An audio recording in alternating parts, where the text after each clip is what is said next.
Hello everybody, Tim Knight, and I'm feeling healthy again. Didn't know if I mentioned that, but negative test and all past this COVID nonsense. Appreciate everybody's good wishes, which I was buried in and very touched by the concern out there. But as you can hear by the sound of my voice, I'm back to the way I was.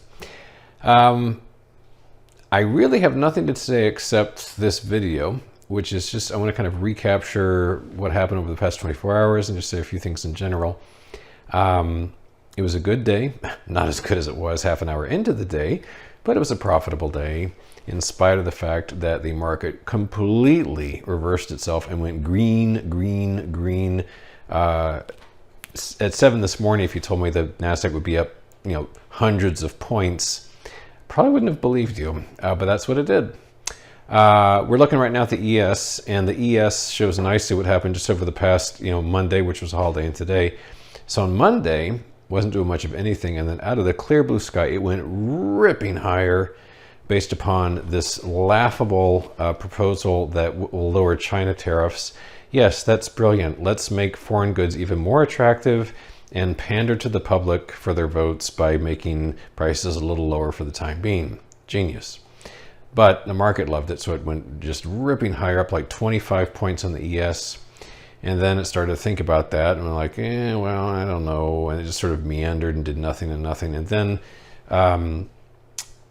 very late in the day, when I lost interest in the whole thing and went to bed, it just started eroding.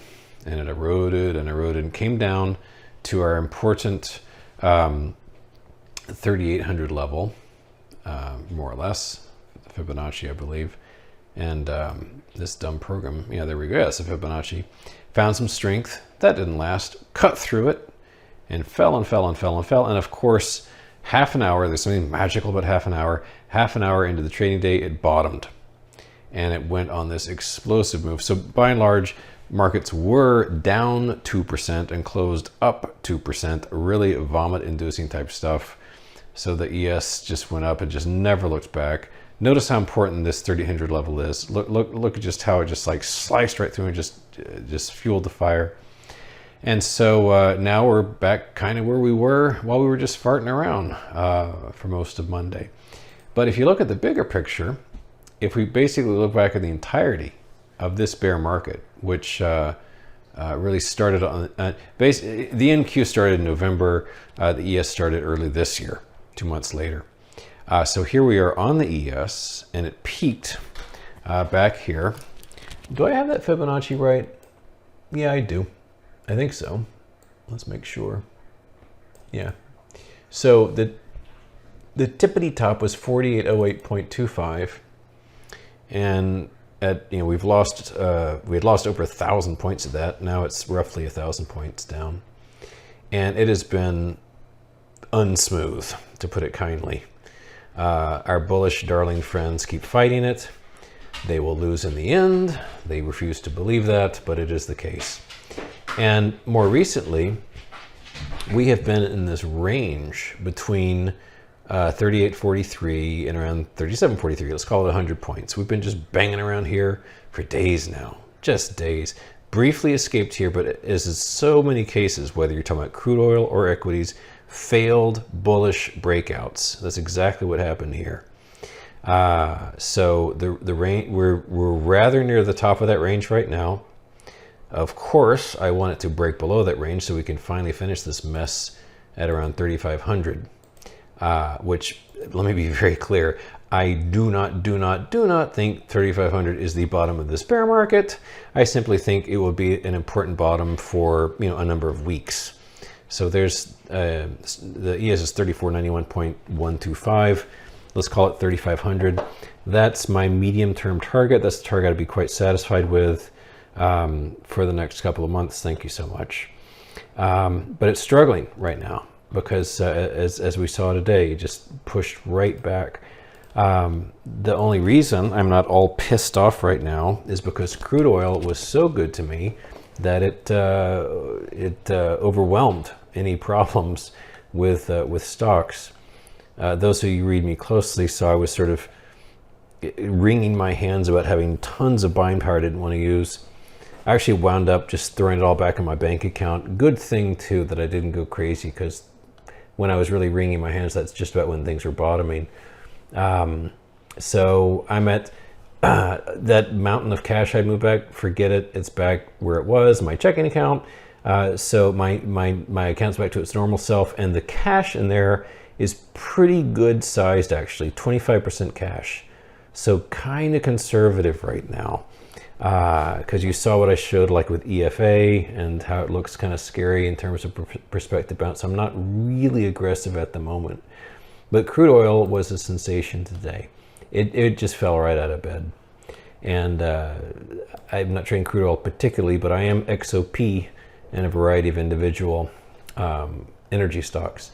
So this is crude for the same time frame as I showed with equities. That is all the way back to the beginning of the year and then some, really all the way back to last Halloween. And so we had our unapologetic bull run from like Thanksgiving, and it peaked, not surprisingly, around about the earliest stages of the war, like March 6th. And that's when I was running around screaming about $200 and $300 barrel gas or oil. And since then, it's been a wild ride. The last kind of meaningful pattern was this one here.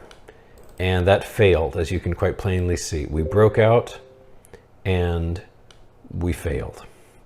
And I love failure. And so now we're back in the range. We're in this range, let's call it from 90 to 116. And we're down, getting into the lower echelons of that range now.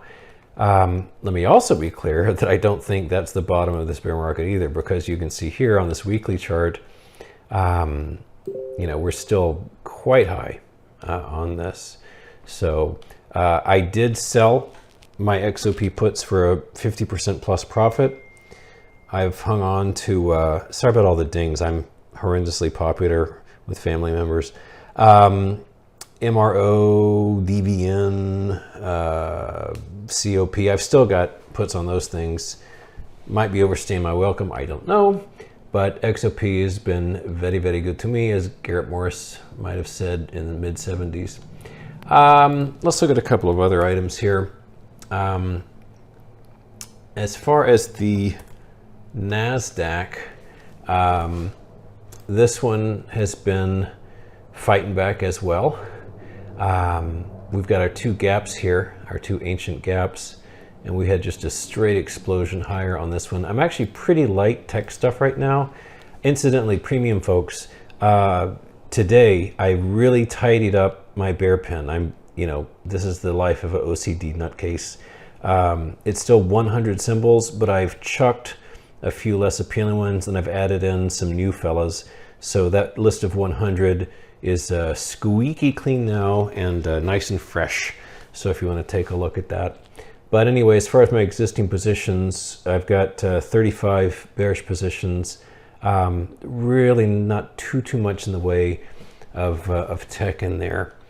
Small caps had a strong reversal as well. And it's kind of the same old story. We couldn't seem to get past last week's lows on the equity futures. But I'll just sort of wrap up with these thoughts in general. I'm very comfortable with this market. I'm very pleased with this market and how it's behaving itself. Dealing with the risk of counter trend bounces is a big pain in the ass. It's kind of dumb because in the end it won't matter. I was saying on my Tasty Trade show today, no matter how rotten your timing is, no matter how lousy your executions are, my opinion is it won't matter. I mean, I think things are going so much lower that you can be the unluckiest chap on the planet with the crummiest fills and it won't matter. But worrywart that I am, I don't like getting too damaged with these temporary bounces, as pointless as they are. So that's why I'm trying to really just fine tune things day to day. So bottom line is that totally silly day. Energy saved the day, but totally stupid reversal. I don't know if it's the start of something bigger, but this is going to be an extraordinary month with earnings.